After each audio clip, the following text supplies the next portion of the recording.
Some energy drinks want to scare you. Some even want to bully you around.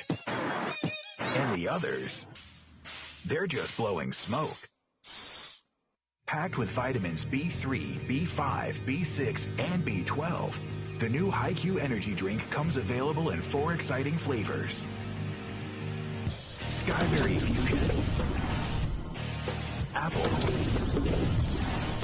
Coconut Fruit Punch, and Lemon Lime. Natural caffeine, no preservatives, no crash, no bull. HiQ energy drink, wings or birds.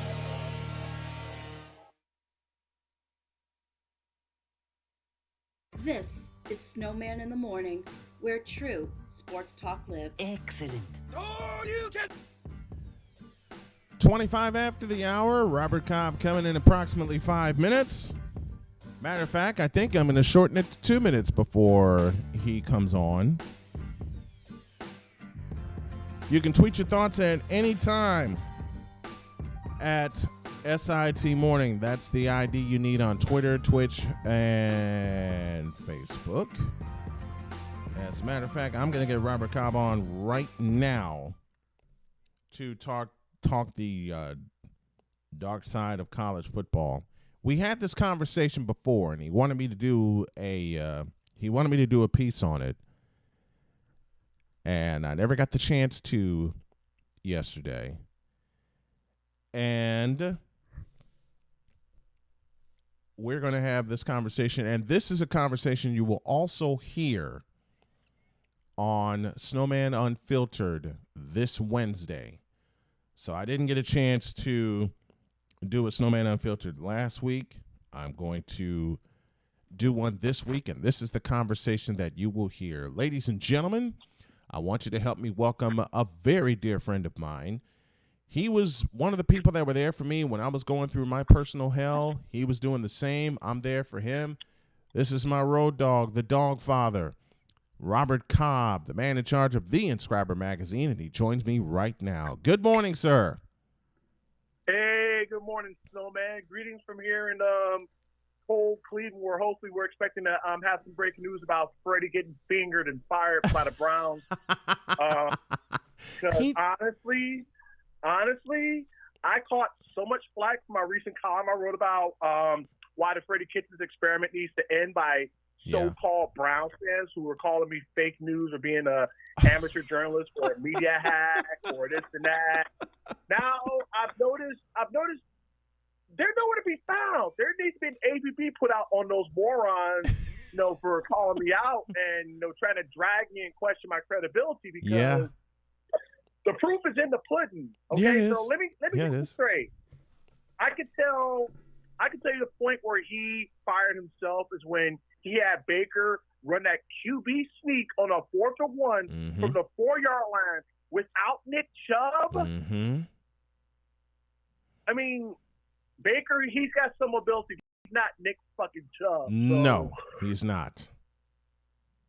He is not. Wow. Unbelievable. And what makes it bad, you addressed the one thing. There was so much hype going into the season for the Cleveland Browns, and understandably so with the people that they signed.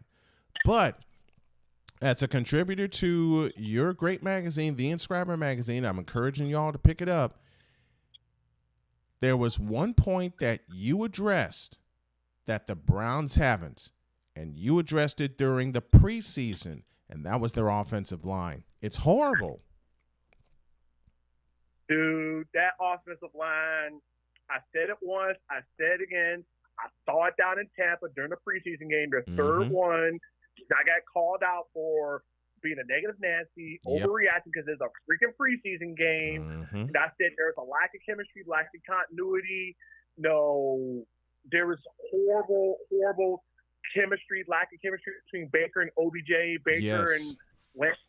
And what do you know? It's going to come to a head real soon with Baker and OBJ and them soon because their mouths wrote so many checks they can't cash. Guess what? The bill is due. All bills come due. Yeah. Oh yeah, all bills come due. And what got besides that article that you wrote, and I saw it during that preseason game down in Tampa, what really brought the Browns' offensive line into focus was the beatdown in the Bay in Week 4. Yup. Well, technically Silicon Valley, Santa Clara, but we know where it's at. But still, man, yeah, that offensive line was terrible, absolute horrible. Yeah. And yet we decided to get cute and try to blame it on something else. I mean, no offense, Baker can't run from Tony Grossi this time. I mean, I'm not exactly the biggest proponent of Tony Grossi. He is one of the. It depends on. See, here in Cleveland, we have our set of beat writers and stuff. And Tony Grossi was a former columnist at the Cleveland Plain Dealer. He was let go a few years ago for some inappropriate direct messages he sent to former owner Al Lerner. And that got out on social media. Also, he was let go. He's now a radio contributor for ESPN 850 here in Cleveland, and also he does some other stuff nowadays. Brown fans either love him or hate him. I used to like him a lot when he was with the Plain Dealer because he told a lot of factual stuff. And Browns fans, much as I love my fellow dogs, a lot of the so-called fans here don't want to listen to the truth, don't want to listen to reason. When Tony Grossi usually says something, he's usually spot on. And that's why people like him. He'll tell you what is the truth rather than what you want to hear. And he's kind of got an infamous reputation for being a bit of an antagonist and blocking people. Yeah. But guess what? He's often more right than wrong, and people can't stand that about him. So anyway, Baker can't run away from that. I'm not blaming Baker. Actually had a pretty decent game. He didn't turn the ball over for once, which is an improvement. So that's good. That's good. Now the thing though is that the play calling though has been terrible. All right, terrible. Yeah. How do you not go to OBJ when he just beat Chris Brown like a drum? All right, several times. He had that boy beat so bad you would swore he was Rodney King, man. Jesus Christ. I mean, had him beat terribly. Okay? Had him beat terribly. Well, I will say this right now. Win 7's coming up on Saturday because the Bills are coming down here. They're a tough team. They're solid, and it would not shock me after that game that Freddie Kitchens is dismissed and relieved of his duties as Cleveland Browns head coach. I wouldn't be surprised either. Buffalo is solid. Yeah. If he even makes it through the week, it's a miracle. Yeah, I will say Buffalo is indeed solid. They are indeed solid. Now to a conversation that you and I had briefly, but we're going to touch on a few more notes. Y'all know, you college football fans, myself included, DawgFather included, know the college football playoff, the drive for thereof is on. And we have our choices of who should get in the college football playoff and who shouldn't. But you found out some information, and I would love for you to share it. And I owe you an article about this, and I'm going to do it, and we're going to use this today. You found out some information on how the selection process goes, and it ain't what you guys think. Yeah. Well, all right, to your listeners and readers, I want you guys to understand this, that college football is led by a select group of people that call themselves the College Football Selection Committee, right? And they're in charge of selecting the 4 best teams, quote unquote. Yeah. What people don't know about this is the fact those 4 best teams that are selected are based on a combination of branding, marketing, ticket sales, and eye appeal. They want to try to have people think that they want the 4 best teams, but in reality, it's a little bullshit. I will say this for a fact, and I will put my personal reputation, the Inscriber's personal reputation on it, and also may he rest in peace, my dead son as well, is saying this, is that I spoke to Cotton Bowl and Rose Bowl officials almost 2-3 years ago when the MAC was having their media day in Canton because Ford Field was getting renovated because they normally have the MAC media day in Detroit. This past year in Canton, I had a chance to talk to them, and they told me what they look for in selecting teams to go to bowl games and also specifically college football playoffs. They look for how well a team travels. They look for their brand name. They look for ticket sales. They look for a wide variety of things. Say, for example, look at Ohio State.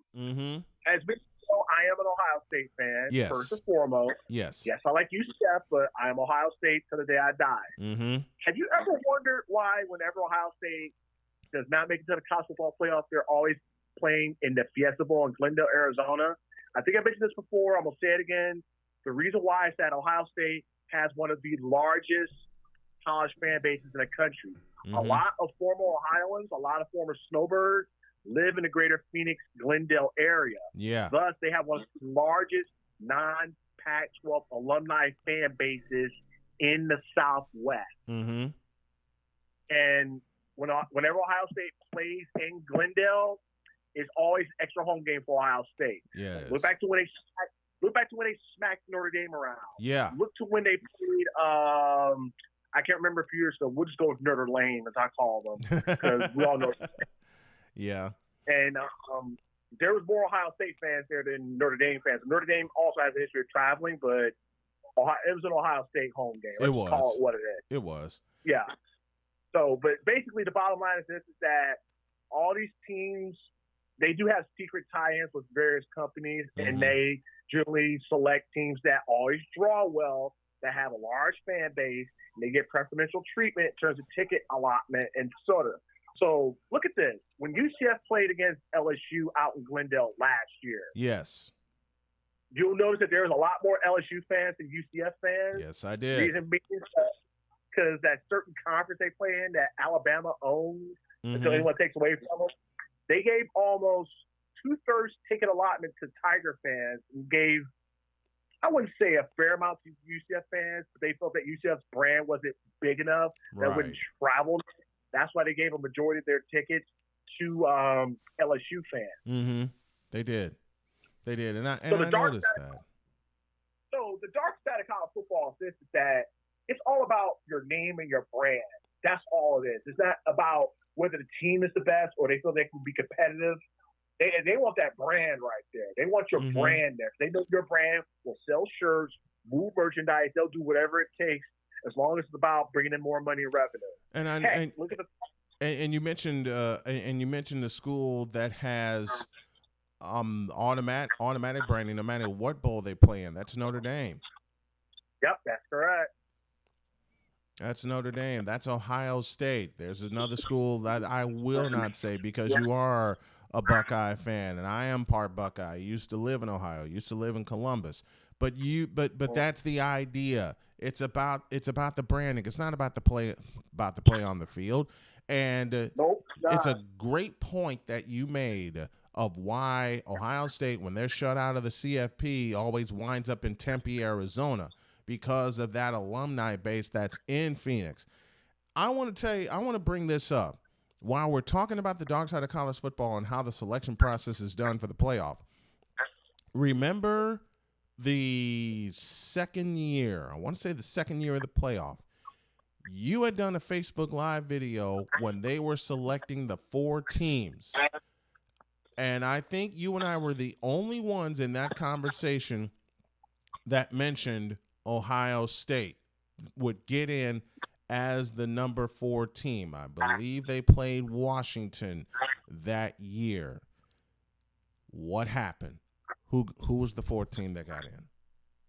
Okay, it was Washington, Clemson, Alabama. All right, Alabama, Clemson, because Alabama played Washington. Clemson played Notre Dame, I believe. And we all know what happened there. Yep. Notre Dame got sat on. Again, this brings up, because Ohio State should have gotten in that year, and they didn't. They chose they chose Oklahoma.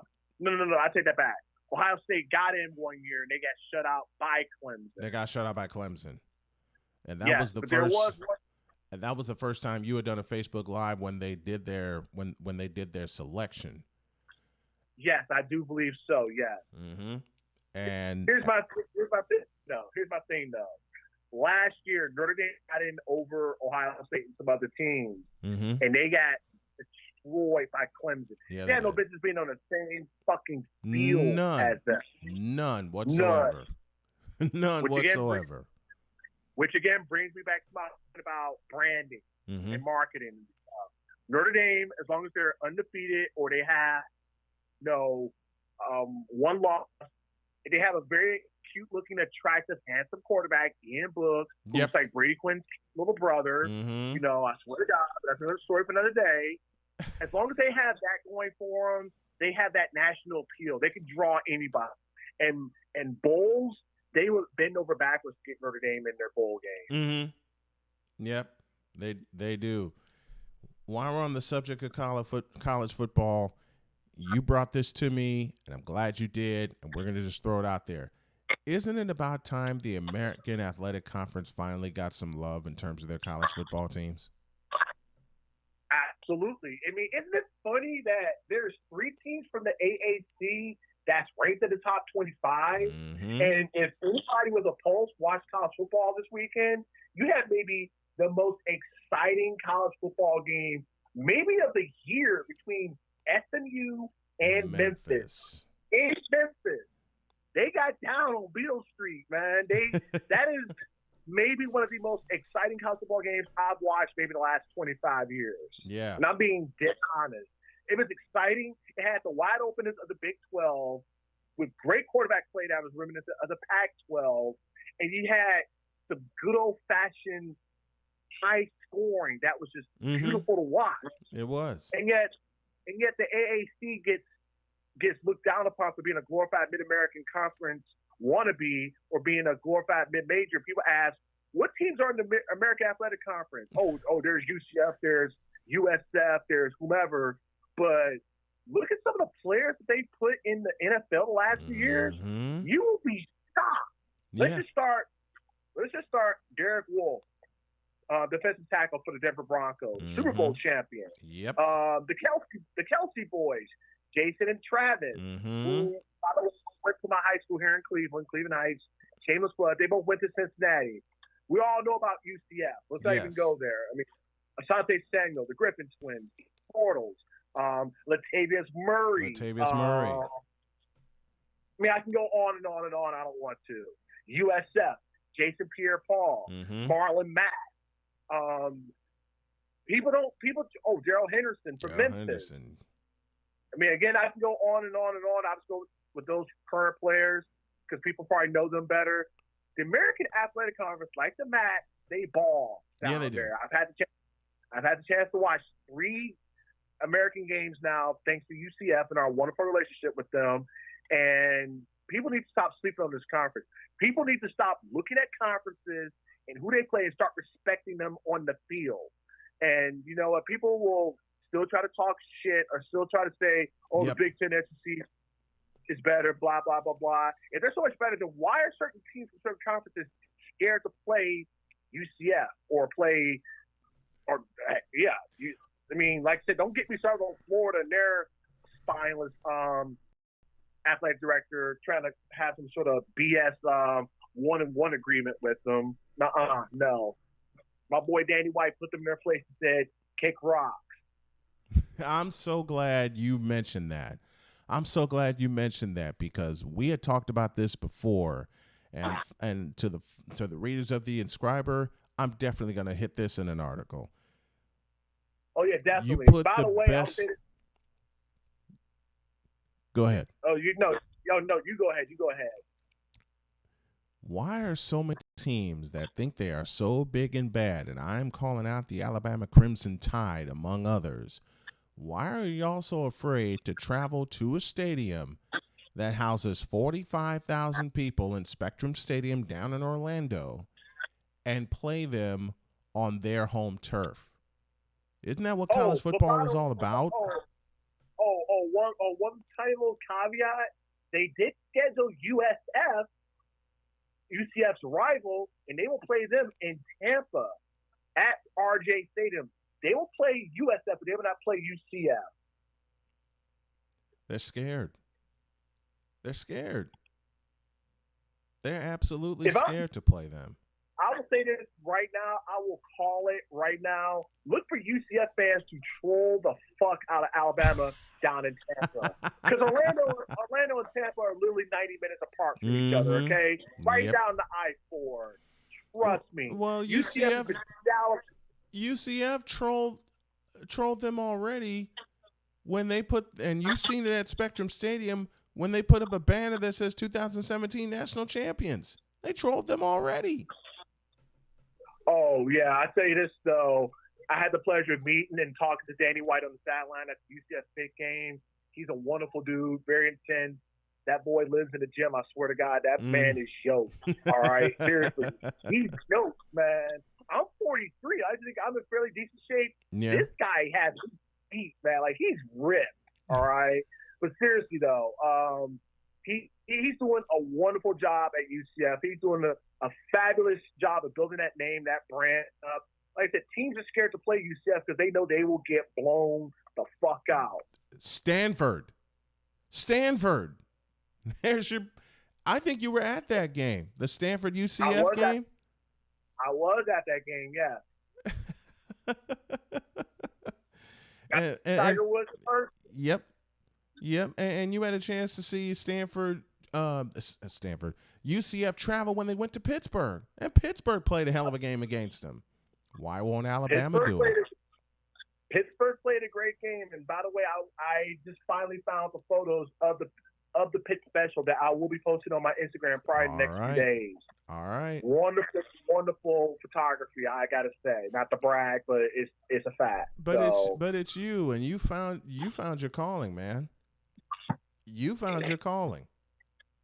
I really think you have. Yeah, I think so too. And that, I'm not going to disclose anything, but I did have some minor big news that may have broke last night, about me possibly having a one-on-one interview set up sometime in 2020 with one of the biggest adult film stars in the industry, possibly out or Miami. Oh, that's great. That is great, yeah. Man. Then I've got when you started getting into photography, I knew this was you. I knew this was your calling, and I'm glad you're following it.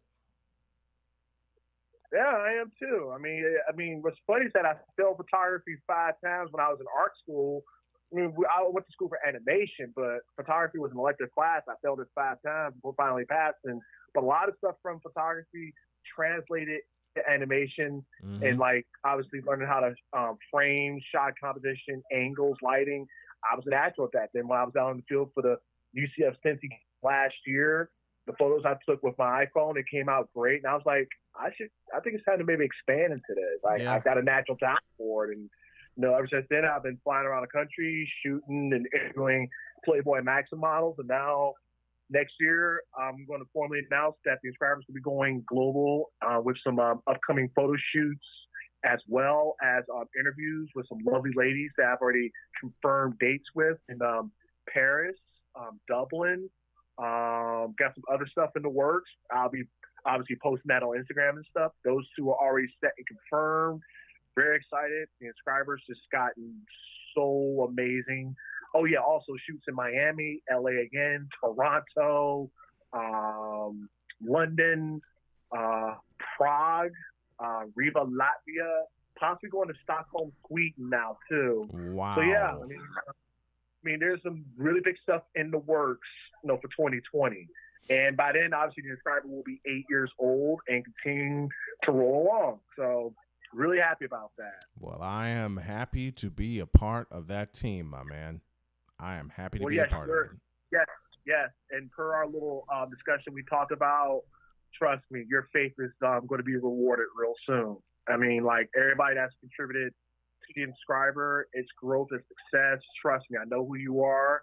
I'm not going to disclose anything right now, but we will be in touch soon. And it's been a wonderful, wonderful journey. Hard to believe he'll be turning 7 this year. And then Man. next year we'll be turning 8. Mm-hmm. And then, we got some big things coming down the pipe. That we do. Let's just say that I'm gonna keep this as coded as possible. I may be making an appearance in London at some sporting events in 2020. That works. That absolutely works. That absolutely works. See, folks, what I say all the time, hard work pays off. And Robert and I can tell you, we've had some people that tried to take our hard work away from us and put their name on it, but it ain't going to work. In case you don't realize, we work hard at what we do, and we're going to continue to work hard at what we do. That, my friends, is the DawgFather Robert Cobb, the man in charge of the Inscriber Magazine. And, man, I can't thank you enough for coming on with me. Oh, absolutely, my brother. Anytime, you know that. So, anyway, also, folks, be sure to be on the lookout for our upcoming fall-winter issue, which will have some great stories from Mr. Brian Snow himself, stories from me, as well as my also upcoming Q&A with the lovely, lovely Spanish stunner, Sylvia Cal, born in Madrid, Spain. I flew out to L.A., did a photo shoot with her, got some wonderful shots out in Venice Beach on the boardwalk. Can't wait for you guys to see the full interview with her. Beautiful, simply beautiful and stunning woman. I mean, my heart hurts for how stunningly attractive she is, but an even more wonderful person, too. But anyway, be sure to look out for it soon. Great pictures, great interviews. So, again, thank you guys so much for all your support, and following the Inscriber, helping it become one of the most respected digital online publications in the world. Thank you. And thank you for continuing to believe in me and allowing me to put some great content out for you and your listeners and your readers, man. I cannot tell you how excited I am for this journey and how far it's going to go. And thank you for making me put me in charge of the audio for the Inscriber. I'm going to dive into that role because it's my lane, it's my area, as you know. I've done this for 20 plus years. Well, one thing being in leadership and being in management is I've learned is that put people whose skill set matches what they do best, let them run that part, hands off, trust them to do what they are supposed to do. I mean, I don't interfere. Absolutely. Hands off. I believe in total creative freedom for everyone. You doing the audio, that's your style, that's who you are. So, that's your life story. I appreciate All that, right, man. Thanks for the time. I appreciate it. All right, not a problem, man. You take care. DawgFather out. DawgFather is out, and thank you to the DawgFather for all his support and all of his love, for just believing in me and believing in everything that I do. I totally appreciate that, and I totally appreciate him.